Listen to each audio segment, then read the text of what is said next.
चोरी कैसे छूटेगी? स्वयं डकैती डालोगे, दूसरों को कहोगे डकैती डालोगे तो सजा मिलेगी। तो कुदरत के कुछ ऐसे नियम है कि करते रहो। आप तो समझते हो हम सबको धोखा देते हैं और एक दिन वही आकर के खड़ा हो जाए, फिर वो सजा आपको मिल जाएगी। कुदरत के नियम कुछ अजीब और गरीब।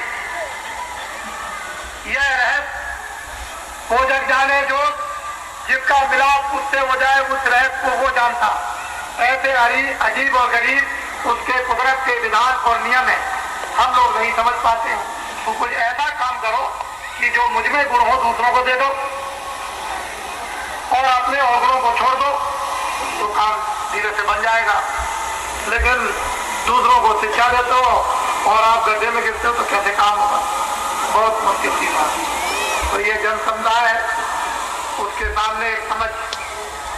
आज ये जयपुर शहर 15 तारीख दोनों बातें हैं। आजादी का दिवस भी है, स्वतंत्रता दिवस, और इधर में आपके जन्माष्टमी का भी। वैसे बहुत कुछ लोगों ने कल भी मना ली थी, कुछ लोगों ने 15 तारीख को मनाई, कुछ छोटी बड़ी दिवाली आगे पीछे मना लो। ऐसे ही जन्म दिवस या रामनवमी आगे पीछे मनाती, कुछ पहले साधु मना लेते हैं, बाद में गृहस्थ मनाते हैं। इस तरह का अपना अपना धंधा बना रखा। लेकिन जन्म दिवस तो एक ही घड़ी और एक ही समय हुआ था। अपनी अपनी सुविधा के अनुसार दिन को बांट दिया, आज तुम्हारा और कल मेरा।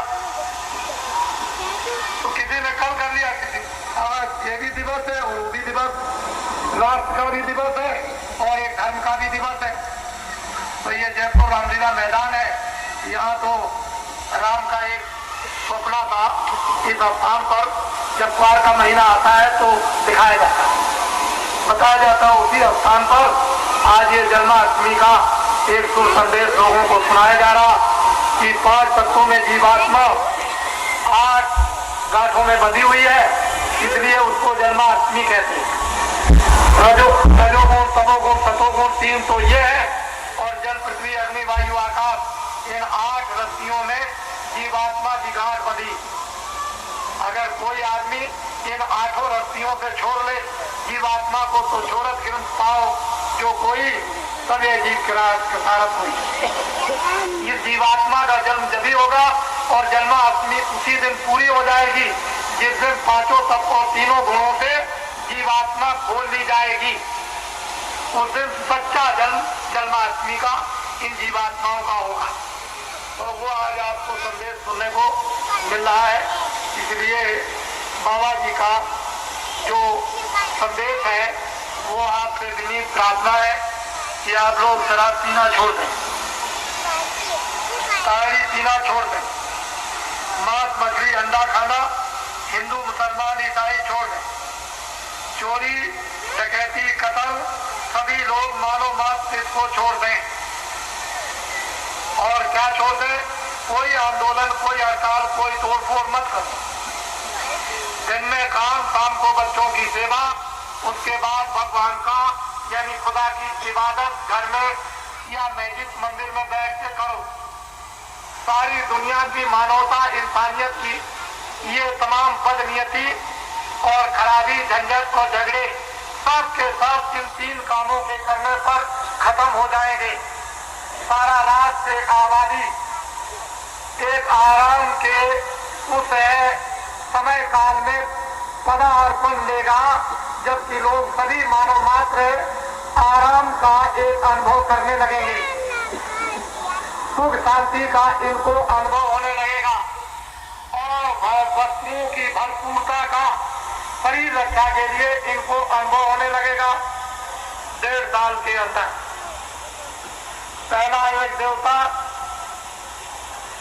अयोध्या में सन 77 में मई के महीने में प्रसन्न किया और दूसरा 33 करोड़ देवता 78, 25 से लेकर और 5 तक यानी अहमदाबाद में प्रसन्न किए और काशी जी में शिव जी को प्रसन्न किया।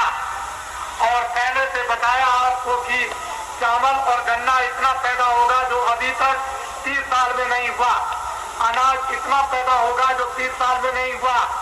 और जब काशी में कार्यक्रम हो गया तो आपको बताया कि 80 बार इतना अनाज पैदा होगा जो अभी तक कभी नहीं हुआ। 1.5 साल के अंदर देश के अंदर अनाज के कुठार गोदाम तो भरे हुए हैं, लेकिन कितना लाखों टन जगह जगह पर बाहर रखा हुआ है, जिसके उड़ाने के लिए सरकार के पास तिरपाल भी नहीं। मैंने अपनी आंखों से पंजाब में, उत्तर प्रदेश में यानी खुले बोरे भीगते हुए देखा। इतना अनाज और उस अनाज देवता की आंख को जरा भी कदर नहीं, न उन अधिकारियों को कदर है जो वहां के जिम्मेदार, और न सरकार को इसकी खबर है कि तिरपाल दे सकते हैं। और अन्न क्या है? देवता। जो अन्न देवता को पैरों से ठुकराते हैं, वो दाने दाने को मोहताज, उनको देखना पड़ता। 30 साल के उस समय काल में ये बता दिया गया था कि अनाज नहीं मिलेगा, आबादी को घटा करके 40 करोड़ करना है। चाहे स्त्रियां मर जाए, चाहे बुढ़े मर जाए, चाहे जवान मर जाए, चाहे गर्भ में मर जाए, और चाहे कैसे भी मर जाए, चाहे जहर खा के मर जाए, चाहे बिना अन्न के मर जाए, मुझे तो 60 करोड़ की आबादी से 40 करोड़ करना। ये पैगाम पिट गया था, ढंढोरा बच गया था कि आबादी हम बर्दाश्त नहीं कर सकते हैं। बाबा जी ने कहा कि आप ये अत्याचार और हत्या का काम मत करो, ये पातक लग जाएगा तो आपका ये सनातन, ये ग्रस्त आश्रम और जुग जुग आत्मा ये ध्वस्त हो जाएगी और अधोगति को प्राप्त हो जाएगी। ऐसा काम मत करो, आप बाबा जी की बात को मान लो। हम जल्दी से देवताओं को प्रसन्न करते हैं और 1 अरब की आबादी हो जाए, लेकिन एक भी आदमी भूखों नहीं मरेगा, पर बाबा जी की बात को मानना पड़ेगा। और क्या मानना है? आपको शराब नहीं पीना, पानी नहीं पीना, मांस मछली अंडे नहीं खाना, कोई चोरी और डकैती नहीं करना, और आंदोलन हड़ताल तोड़फोड़ नहीं करना।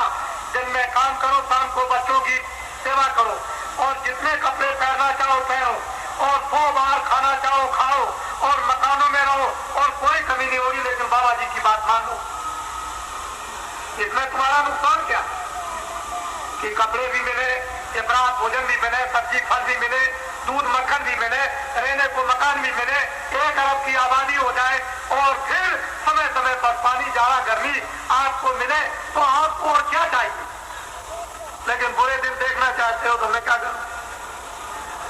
मैंने तो 1.5 साल में ढंढोरा पीट करके आपके सामने रख दिया कि देख लीजिए ये हो गया।